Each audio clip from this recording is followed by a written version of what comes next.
اب کیا ہوا؟ پہلا کام ہو گیا تھا 13 سال کے ظلم و ستم سے، کیونکہ جب بھی ہم پر کوئی مشکلات تکلیفیں آتی ہیں نا، ہمارا تعلق اللہ سے مزید جڑتا ہے۔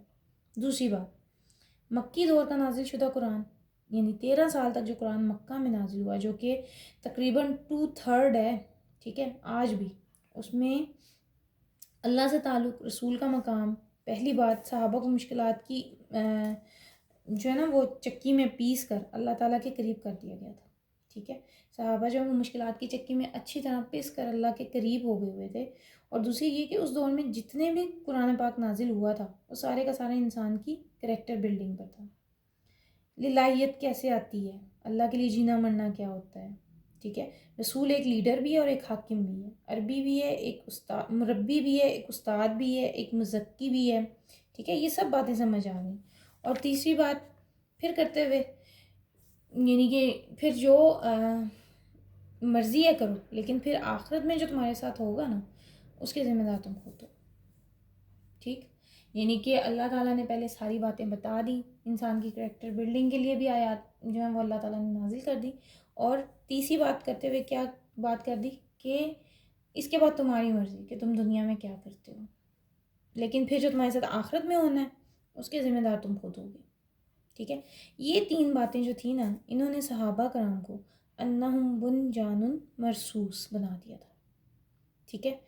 تیسرا گیل اس میں ٹھونکا ہجرت سے۔ یاد رکھیں جب تک آپ اللہ کے راستے میں من پسند چیزیں نہیں چھوڑیں گے نا، آپ جمیں گے نہیں۔ یہ بالکل ایسے ہی ہے جب کسی بلڈنگ کی بنیاد جب پڑتی ہے نا تو کوٹ کوٹ کر اس میں روڑی بجری ڈالی جاتی ہے۔ تو بہرحال اب یہاں سے مدنی دور شروع ہونے والا تھا، مسلمانوں کو اس دور کے لیے ذہنی طور پر تیار بھی کیا جا رہا تھا کہ اب تمہارا مدنی دور جو ہے نا وہ ڈیفرنٹ ہوگا مکی دور سے۔ تو بس کہہ لیں کہ اللہ رب العزت نے یہاں ایک محبت کا اظہار کیا ہے، آنے والے وقت کو چیلنجز کے لیے مسلمانوں کو تیار کیا جا رہا ہے۔ گو کہ ہم اس وقت ہم آئے جو 243 پر ہیں، لیکن جو میں آپ کو باتیں بتا رہی ہوں نا یہ اگلے پورے 2 رکوع کا خلاصہ ہے۔ تقریباً 12 آیتیں ہیں جو ہیں اس میں، اور جو واقعات ہم پڑھنے لگے ہیں آپ کہہ لیں کہ ان واقعات اور جنگوں کا تذکرہ اب آ رہا ہے نا، جن کی حیثیت بنی اسرائیل کے اعتبار سے غزوہ بدر کی تھی۔ ہم پیچھے پڑھ چکے ہیں کہ حضرت موسیٰ علیہ السلام کے بعد بنی اسرائیل میں یوشع بن نون جو تھے، جو ان کے کلیگ بھی تھے، بنوئی بھی تھے، شاید شاگرد بھی تھے، ان کے ہاتھ میں چلی گئی تھی۔ یعنی حضرت موسیٰ علیہ السلام کے بعد جو نئے نبی آئے تھے نا وہ یوشع بن نون تھے، جن کو موسیٰ علیہ السلام کی زندگی میں ہی ٹریننگ دی گئی تھی، اور یہ ینگ خون تھا، ینگ لڑتا، ان کی لیڈرشپ میں جہاد اور قتال کا سلسلہ شروع ہوا تھا، اور فلسطین یعنی بیت المقدس بھی فتح ہوا تھا۔ یعنی 40 سال وادی تین میں دھکے کھاتے ہوئے بنی اسرائیل نے موسیٰ علیہ السلام کی زندگی میں ہی، ٹھیک ہے، اس دوران موسیٰ علیہ السلام کا انتقال بھی ہو گیا تھا۔ وہ پہلی قوم جو بزدل تھی، غلامی سے جن کا ضمیر بھی بدل چکا تھا، مر کھپ گئے تھے، ٹھیک ہے، ان کے بچے بڑے ہو گئے تھے، اور جب فرعون کے ہی غلام، چاہے وہ غلام صحیح لیکن کیونکہ وہ نوابی زندگی سے سرائی زندگی میں آئے تھے نا، تو اب یہ جو ینگ جنریشن تھی نا یہ سخت جان ہو گئی ہوئی تھی۔ آج بھی یہی کرنا ہے، ایگزیکٹلی یہی حال آج مسلمانوں کا ہے۔ مسائل کو حل کرنے کا یہی طریقہ ہے، اپنی نسل کو سخت گوشت کریں، لاڈ پیار چھوڑ دیں، تربیت میں ایک ہاتھ کھینچ کر بات کرنی چاہیے۔ بہرحال یوشع بن نون کی زندگی میں فلسطین فتح ہو گیا تھا۔ انہوں نے کیا کیا کہ فلسطین فتح ہوتے ہی ایک مضبوط حکومت بنانے کے بجائے 12 چھوٹی چھوٹی ریاستیں بنا لی۔ بنی اسرائیل کے 12 قبیلے تھے نا، تو انہوں نے 12 چھوٹی چھوٹی ریاستیں بنا لی۔ ہم نے سورہ بقرہ میں پڑھا بھی ہے کہ وادی تین میں ہی وہ جب تھے تو وہاں پہ پتھر پہ حضرت موسیٰ علیہ السلام نے عصا ماری تھی تو 12 چشمے پھوٹے تھے۔ تو بہرحال اسی طرح کیونکہ ان کے 12 قبیلے تھے تو فلسطین فتح ہوتے ہی انہوں نے وہاں پر ایک مضبوط حکومت بنانے کے بجائے 12 چھوٹی چھوٹی ریاستیں بنا لی تھی، کیونکہ اس وقت تک یہ 12 قبیلے تھے، اور جب 12 حکومتیں بنی تو سب بڑے بن گئے، 12 لیڈر بھی بن گئے، اور سب لیڈروں کا شوق بھی پورا ہو گیا بڑا بننے کا۔ کیا ہوا؟ آپس میں لڑتے لے، لیکن 300 برس کے بعد یہ صورتحال ہو گئی کہ آپس میں لڑ لڑ کر ان کی بالکل عزت ختم ہو گئی تھی، دنیا ان پر تنگ ہو گئی تھی۔ اور جب مسلمان ایک فرقہ، ایک گروہ، ایک جماعت، ایک ملک، جس کو بھی کہہ لیں آپ، آپس میں لڑے گا نا تو اس کا نہ چاہتے ہوئے بھی ایک فائدہ آس پاس کے کافی ملک ضرور اٹھائیں گے۔ اس دور میں بھی بنی اسرائیل کے ساتھ یہی ہوا، مشرک قوموں نے ان کی اینٹ سے اینٹ بجا دی، بہت ساروں کو ان کے گھروں سے، ان کے ملکوں سے نکال دیا۔ اب یہ لوگ جو نا اس وقت بالکل ڈپرائیو تھے، مایوس تھے، انہوں نے تنگ آ کر اس وقت کے نبی جن کا نام شمیل بتاتے ہیں، ٹھیک ہے، شمیل نبی کا نام آتا ہے، ان کے پاس، ان کا ذکر بھی ہم پڑھیں گے ابھی واقعے میں، تو نبی کے پاس آ کر کہا کہ ہمارا خیال ہے کہ جو کچھ ہو رہا ہے نا اس کی وجہ یہی ہے کہ ہمارا کوئی بادشاہ نہیں ہے، کوئی سپہ سالار، کوئی بادشاہ، کوئی صدر، کوئی وزیر جو ہے نا وہ ہمارا مقرر کر دیں اور وہ ہمیں گائیڈ کرے اور ہم اس کے ساتھ مل کر اللہ کے راستے میں جنگ کریں۔ چنانچہ اس نبی نے طالوت نام کے ایک شخص کو نامینیٹ کر دیا جو دشمنوں کا بڑا تھا، ٹھیک ہے، اس کا نام جو ہے وہ جالوت تھا۔ یعنی بنی اسرائیل کا جو سپہ سالار شمیل نبی تھے، شمیل علیہ السلام، انہوں نے جو سپہ سالار مقرر کیا اس کا نام طالوت تھا، اور جو دشمن قوم تھی نا ان کے جو بڑا شخص تھا، یا کہہ لیں کہ جو ان کا سپہ سالار تھا وہ جالوت تھا۔ اب جب یہ جنگ ہوئی جس کا ہم ابھی ذکر پڑھنے لگے ہیں، اس لیے بعد میں اس کی آگے اتنی ضرورت نہیں ہے، ٹھیک ہے، ابھی ایک ہسٹوریکل بات سمجھ آ گئی ہے جو کافی ہے۔ اب دیکھیں اس جنگ کی اہمیت کیا ہے جو اب ہم پڑھنے لگے ہیں۔ گویا کہ یہ بنی اسرائیل کا دور خلافت شروع ہو گیا تھا۔ یہاں تھوڑا سا اس کو بھی سمجھ لیں کہ دور خلافت اور ہمارے ہاں اس کے لیے کیا نام آتا ہے، خلافت راشدہ، ٹھیک ہے۔ بنی اسرائیل کی تاریخ کا یہ دور جس کو ہم اپنی اس میں نا خلافت راشدہ کے نام سے سمجھتے ہیں، ٹھیک ہے، ان کے رسول یعنی موسیٰ علیہ السلام کے انتقال کے 300 برس بعد شروع ہوا، جبکہ امت مسلمہ کا خلافت راشدہ جو ہے وہ عین نبی کریم صلی اللہ علیہ وسلم کی وفات کے بعد سے شروع ہو گیا تھا۔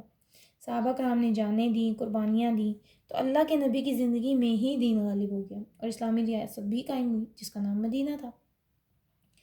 تو جس طرح مسلمانوں کے خلافت راشدہ میں 4 خلیفہ تھے، حضرت ابوبکر رضی اللہ عنہ، حضرت عمر رضی اللہ عنہ، حضرت عثمان رضی اللہ عنہ اور حضرت علی رضی اللہ عنہ، تو اسی طرح بنی اسرائیل کے خلافت راشدہ میں ان کے 3 خلیفہ تھے جو کہ ان کے بہت ہی پرامن دور تھا، اور وہ کون تھے؟ نمبر 1 طالوت، حضرت ان کے بعد حضرت داؤد علیہ السلام، اور پھر حضرت سلیمان علیہ السلام۔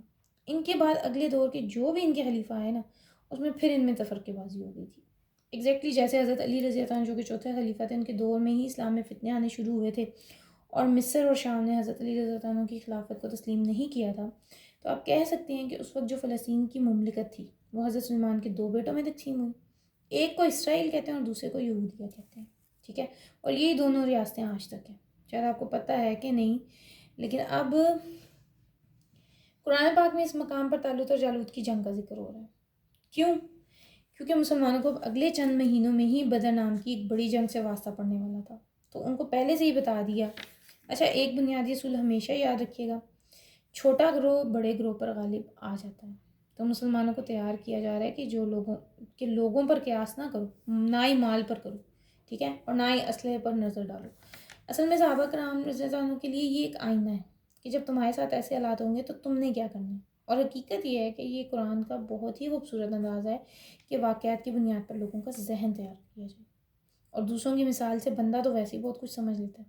تو اب اس ساری بات کو اپنے ذہن پر لیں اور جو ہم نے ابھی پڑھی ہے، اب آیت کو دیکھتے ہیں۔ علم ترا، اصل میں اس سے مراد کیا ہوتا ہے؟ غور کرو، look at this, think about that, ponder. اس سے بظاہر دیکھنے میں لگ رہا ہے کہ دیکھو، اب کیا دیکھو؟ تاریخ میں دیکھو، کیا؟ ان لوگوں کی طرف جو اپنے گھروں سے نکلے اور وہ ہزاروں کی تعداد میں تھے، اور موت کے ڈر سے۔ اب یہ دیکھیں کہ موت کا ڈر کیا ہے؟ کیا کوئی کہہ سکتے کہ مجھے موت سے ڈر نہیں لگتا؟ موت کا ڈر جو ہے نا وہ فطری ہے، لیکن موت سے ڈرنے کے بجائے تیاری کرنی چاہیے۔ ہم جو بھی یہ ایک عجیب سا فوبیا رکھتے ہیں نا کہ کہیں مر نہ جائیں، تو فائدہ کیا ہوگا؟ بلکہ ڈپریشن میں زیادہ موت قریب آ سکتی ہے، تو تیاری کریں، ٹھیک ہے۔ پہلی بات یہ فطری ڈر ہے، مگر اس کو بے عملی میں بدلنے کے بجائے عمل کی طرف لیا۔ تو موت کا وہ ڈر بہت خوبصورت ہے جس کی وجہ سے آپ کی میری زندگی میں عمل پختہ ہو جائے۔ اور دوسری بات اس واقعے سے پتہ چل رہی ہے کہ زندگی اور موت جو وہ صرف اللہ کے ہاتھ میں ہے۔